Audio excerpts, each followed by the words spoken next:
Welcome, everyone. Welcome to the SMAC virtual artist reception for Adrienne Herbert.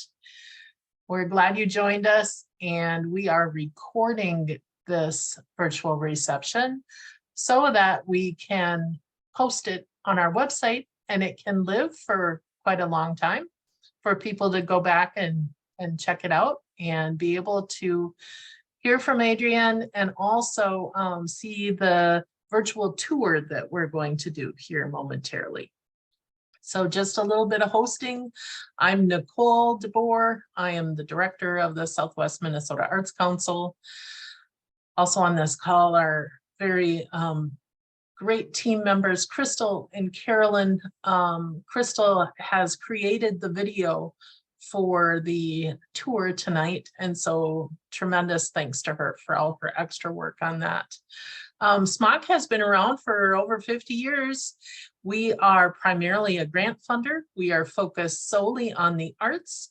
We are focused on funding artists, arts organizations, and government entities, whether it's city government or tribal nations, in producing art events and art projects. So that is what SMAC is about. But because we give out grants for individual artists, we learned that the ability to have a place where you can have a solo show as an artist is an important thing. And it's not always real easy out in the rural and in rural Minnesota to find spaces that will host your artwork for you solely to show your work and not be in a group show.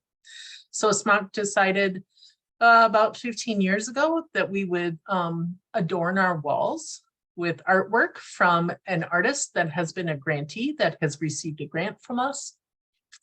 And we don't open our gallery to anyone other than grantees. And so we're just really honored to have Adrienne's work in our show. She has received a grant from us, and I am going to share with you, I'm going to actually read this, but I'm going to read her bio. Now, Adrienne's work has been in our office, in our gallery space since November 9th. Adrienne is the recipient of 2 SMAC Quick Support for Artists grants, one in 2022 and one in 2023. Adrienne is an Illinois native and has lived in various places in the United States and Canada.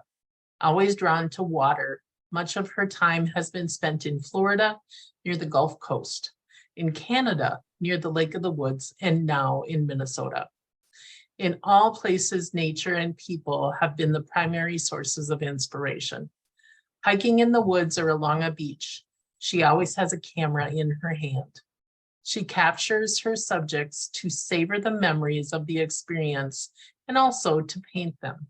She is an oil painter and a printmaker and loves exploring techniques and tools. In recent years, encaustics has been the primary focus of her work, learning the versatility of this ancient medium.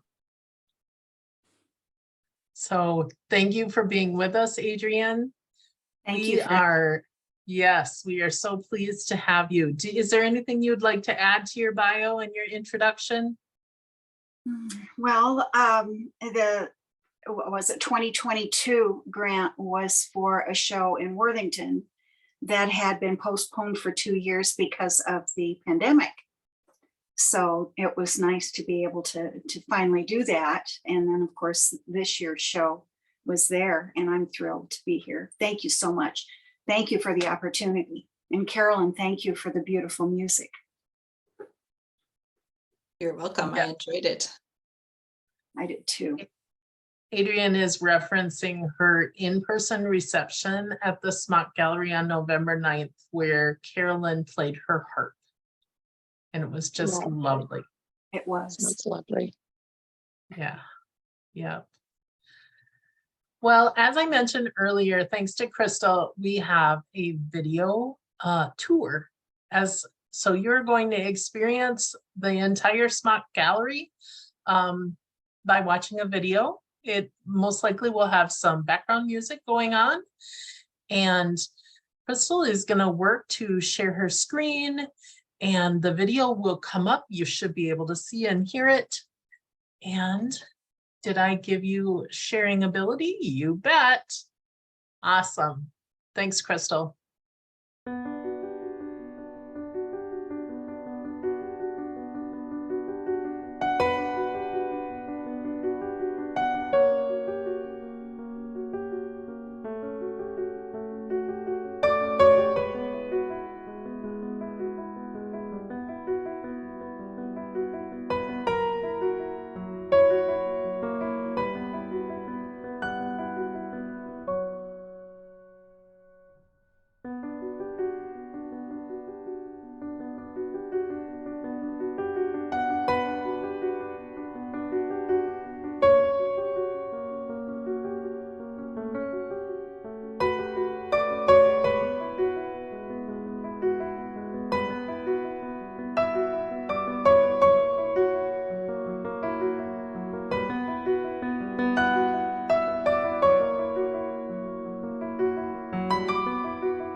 it's really awesome to see it in video form as well as live with it in person at the office most days. So it's really great. Thanks for sharing. Thanks for being on tonight. This is the exciting time where we can just talk about your work, and visitors can ask questions of you, and we won't make it too hard. So I just open it up to all of our guests to ask a question, make a comment, or if Adrienne wants to share some more about process, that'd be great as well.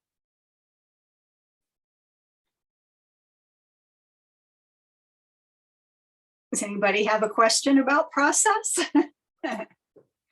I can ask a question. Okay. I was curious what tools you use to do the texturing of the wax on the kind of top layer after you've done, and also how many layers of wax are on some of those. You mentioned doing multiple layers. Right. Well, first of all, you have to condition whatever the base surface is, and whether it's just plain wood or maybe you have encaustic gesso on it. Once you do that, you want the wax to sink in, a couple of layers of wax at least to sink into that base layer, and then build from there. And each layer, once you add a layer, you need to fuse it so that that it attaches itself to the layer down below it. So it becomes one piece by the time you're done. Most of these, I would say, were probably done, well, I don't know how many layers, but there would be one layer of a print of some sort that would have been printed on rice paper, and either that or painted. And then layers on top of that to get some depth. Maybe upwards of 10 layers by the time you're done. It depends. Now the mountains, is that what you're talking about? The parts that look like mountains you were asking? Yeah, and then you've got some of those little dot paths, and so the mountains were done with a hot surface being pressed against the wax and pulled up to create that texture. And the dots for the trails were done with a sewing guide, one of those little wheels. I actually was wondering about that. Yeah. So it's kind of amazing. Some of the tools that you use are tools that you might have at home. The raised areas I do with a tacking iron, and I'm trying to think of what else I do in there. I use different materials in the inside layers, and you want to end up with wax, and you want to end up with everything fused in, so that if you were to rub your hand across the top, it will be clean, that sort of thing. So underneath there might be paint, there might be encaustic, which as that cools, it becomes permanent. I use pen pastels. I use oil pastels. I use charcoal. I use graphite. All kinds of different things that you can put in those in between layers and carve into them, or scrape back, a lot of scraping. Just all kinds of different little ins and outs, and lots to learn, I have to say. There's always something more to learn about what you can do with the medium. It's really a great medium. I have a question that is kind of, I didn't have before Carol had asked that, but after she asked it, like, how do you apply the wax layers in the first place? Like, do you use a paintbrush, or how does it go on? So what you do is you mix beeswax with Damar resin, and you mix that at different ratios depending on what you want to do.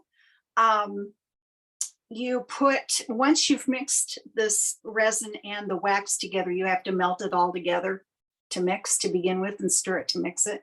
You're having a heated surface to put all of these things on, And I have just a griddle that I use. And you need to watch the temperature, and you need to watch the ventilation in your room, because it's not a good idea to breathe Damar resin and other things like that. I think the wax is okay, but you don't want to be breathing the resin that you mix with it, or maybe even some of the pigments that you mix with the wax.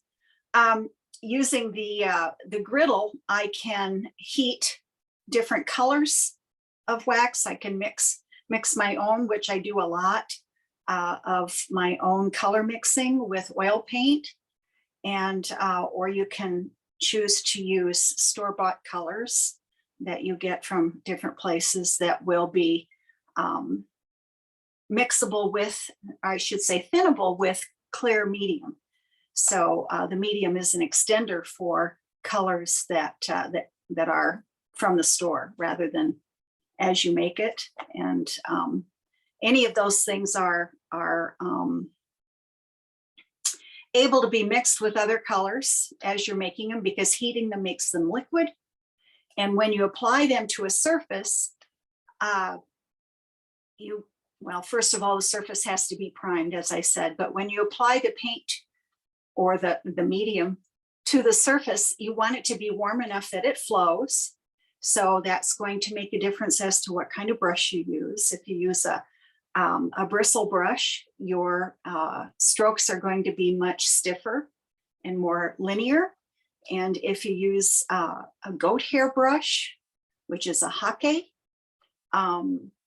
the goat hairs are soft enough that it will hold the wax and put a more smooth layer down. So, and then you can, oh my gosh, you can heat palette knives and move it around. And yeah, you can use different things as application tools. It's massive what you can do with this medium. It's really wonderful stuff. Did that answer your question? Yeah, yep. So with having to have some ventilation, Yes. do you have your own home studio or? Yes. Yeah. Yeah, I'm in a bedroom. I don't know what it is, maybe 12 by 15, not quite sure what it is. And I have my tables right under the window, and I have one of those double fans that you can set to blow in or out. And so I have that sitting right above where my palette is, or where my hot plate is, and blow it out, blow the air out, which takes care of any of the fumes that you might have in the room. So it helps a lot. Yeah. So. Does that affect at all? Like, is there certain temperatures of weather that you won't work in since you have to have the windows open and stuff? Yeah, if it's really cold, I just choose not to work.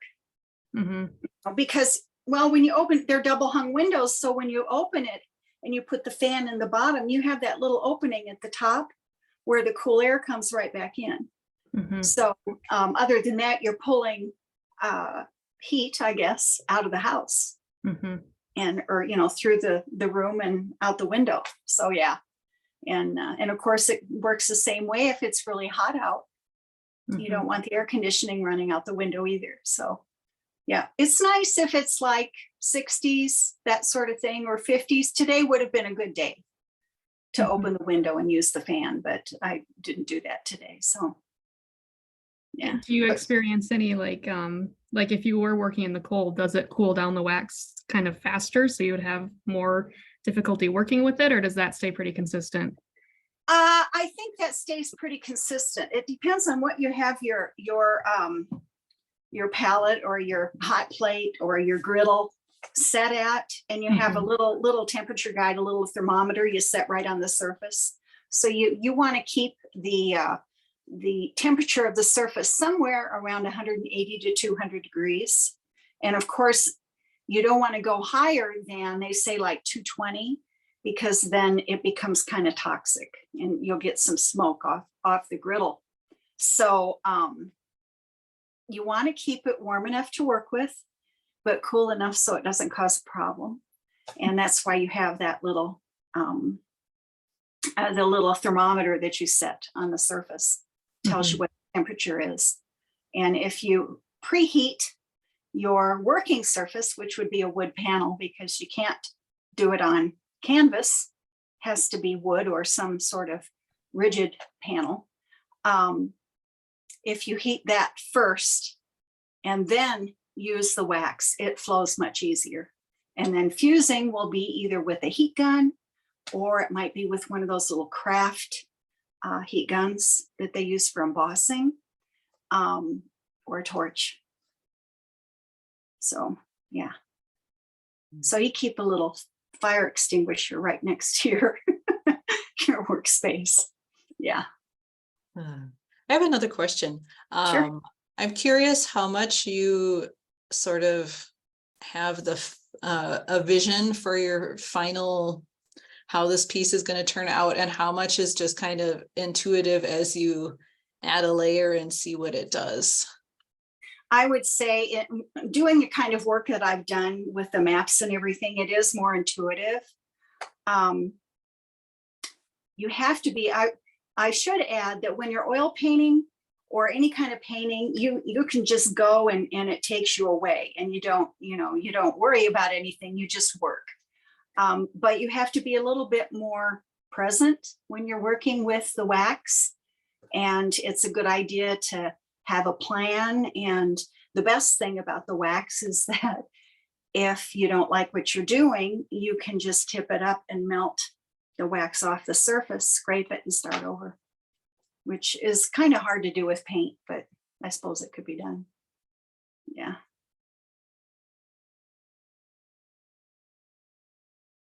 So with having you said having a fire extinguisher nearby, is this an art form that personal injury in the form of burns is pretty frequent? I would say no. If you're careful, you don't need it. It's I suppose it's possible that if you're not careful, moving paper away from where you know you're going to be fusing with a torch, perhaps, that you won't run the chance of running the flame off and maybe catching a piece of paper or a Kleenex or paper towels, because you use paper towels a lot working with wax. So just being careful is important, and so far so good, but I was scared at first to use a torch. The idea of a torch really, really scared me, but I'm better at it now.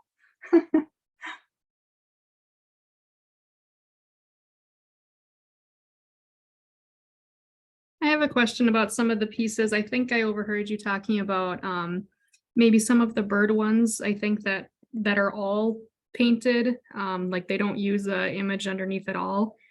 Would you, Right. do you use any like rice paper on that, or do you just go right on the wood panel? Or no, I would just, some of the materials that you can draw with are very compatible with encaustic. Some don't work at all. So if you've got something that you can draw on the wax, that's the first thing. And there are certain pencils.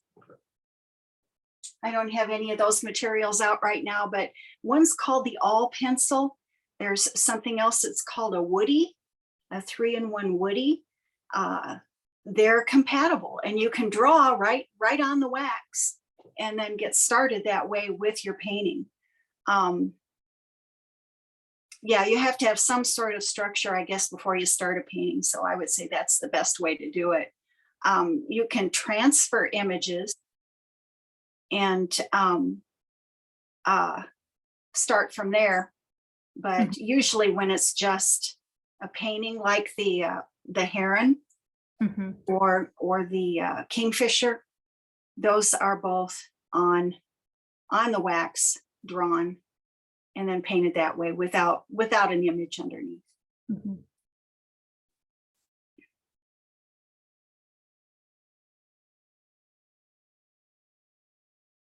I want to give you a chance maybe to market a little bit too. You have a Etsy shop that you sell some of your work on. Do you want to share how people could find Yeah. that if they want to? Well, I'm Lakefield Studio, one word, on Etsy. And I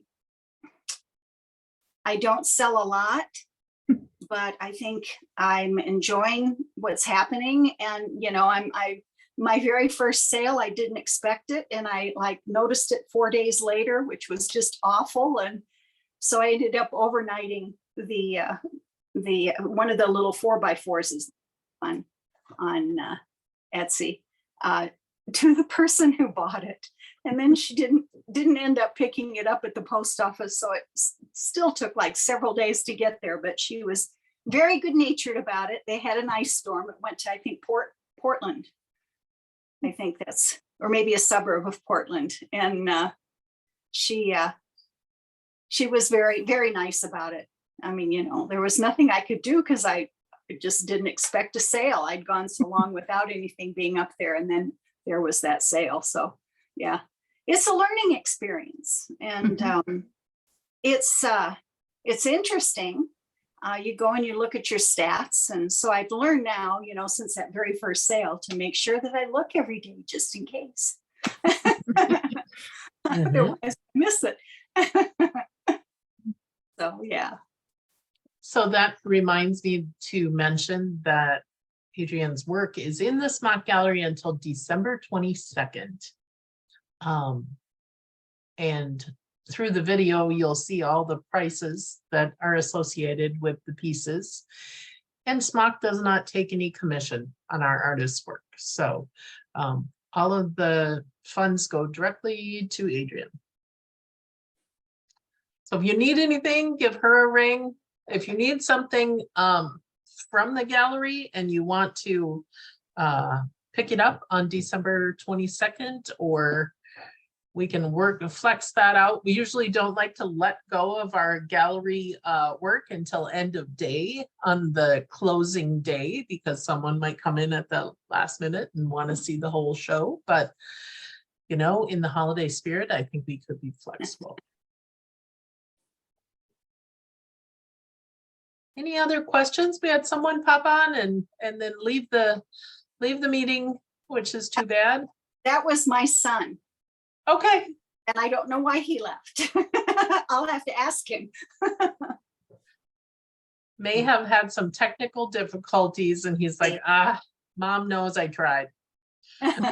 Do you want to talk at all about your choice of maps as sort of the subject matter for a lot of your pieces? Well, I look at it in a couple of different ways. First of all, when I was first taking printmaking, I was at Northern Illinois University, and my screen printing, silk screen printing was my emphasis. And my very first print was a map. And I've always just been interested in maps. But on the other hand, when you're sitting at home and you're not supposed to go anywhere for 2 years, you start imagining where you would like to go. And I think that's kind of the basis for where these things started. I began to see patterns in almost everything that I was looking at. You can look at the bottom of a leaf and see a pattern there that could be a map. And the word map is just used, mind map. They have maps for everything that are not just physical maps of roads and structures. So yeah, I think for the most part, even, and I think I told you, even some of my pieces are based on cracked paint, and where I have seen other things where I guess when you start looking, it's like getting a new car and seeing your car, same thing, running back and forth. You've never noticed them before until you bought one. It's kind of like that. You begin to see these patterns, and gosh, a vine going up the side of a building could be a great map. And that's just kind of the way I started doing these things and just began to see them everywhere. So I enjoy it. I think that part of my imagination anyway is fun.